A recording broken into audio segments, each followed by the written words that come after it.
रामधारी गुप्ता, खंड 1, प्रतिलेखन संख्या 22, 80 शब्द प्रति मिनट, डिक्टेशन 5 सेकंड में।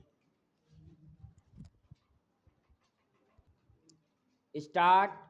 अध्यक्ष महोदय, मानव संसाधन विकास मंत्रालय की मांगों के संबंध में बोलने के लिए मैं खड़ा हुआ हूँ। शिक्षा की पद्धति के बारे में, उसमें परिवर्तन लाने के बारे में, इस क्षेत्र में हमें जो असफलता हाथ लगी है उसके बारे में अभी मेरे मित्र ने बहुत कुछ कहा है।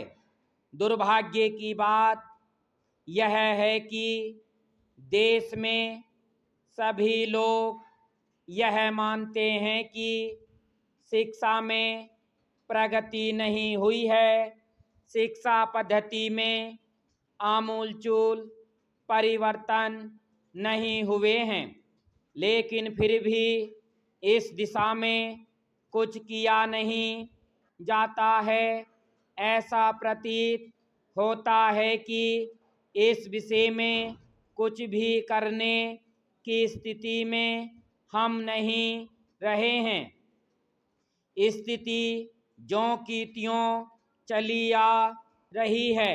इतना होने पर भी शिक्षा की मद पर होने वाला जो खर्च है और जो उसके लिए धनराशि आवंटित की गई है वह भी बहुत थोड़ी है। लेकिन उस पर न जाकर मैं आपका ध्यान इस ओर दिलाना चाहता हूँ कि मर्ज बढ़ता ही गया। ज्यों ज्यों दवा की वाली कहावत ही आज चरितार्थ हो रही है। जितने ज़्यादा आयोग और समितियां बैठी और जितनी ज़्यादा शिक्षा पद्धति के बारे में छानबीन की गई, उतनी ही ज़्यादा बीमारी बढ़ती गई। बीमारी का इलाज न होकर और भी खराबियां पैदा होती गईं। अभी मेरे मित्र ने माननीय मंत्री का ध्यान एक रिपोर्ट की तरफ दिलाया था। इस तरफ की बहुत सी रिपोर्टें हैं। अभी सदस्य महोदय भी एक रिपोर्ट का जिक्र कर रहे थे। रिपोर्ट तो बहुत सी प्रस्तुत हुई हैं, लेकिन मंत्रालय ने उस पर कभी कार्यान्वयन करने की दिशा में कोई कदम नहीं उठाया।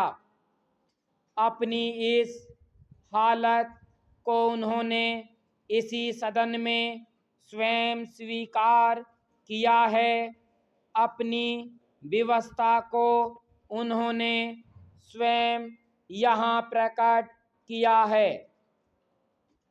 इस विषय पर और अधिक न कहकर मैं आज के दिन मानव संसाधन विकास मंत्रालय का ध्यान दो विशेष विषयों की तरफ दिलाना चाहता हूँ। पहली बात तो मैं हिंदी के बारे में कहना चाहता हूँ। मंत्रालय का काम हिंदी का प्रसार और प्रचार करना है। हिंदी हमारे देश की राष्ट्रभाषा है। संविधान ने उसको राष्ट्रभाषा का स्थान दिया है, लेकिन हिंदी को वह स्थान अभी तक भी ठीक से प्राप्त नहीं हुआ है। इसके कई कारण हो सकते हैं। एक कारण हिंदी प्रेमियों का अधिक उत्साह हो सकता है। दूसरा, दलगत राजनीति से प्रभावित होकर राजनेताओं का भाषा के बारे में अपनाया गया दृष्टिकोण हो सकता है। स्टॉप।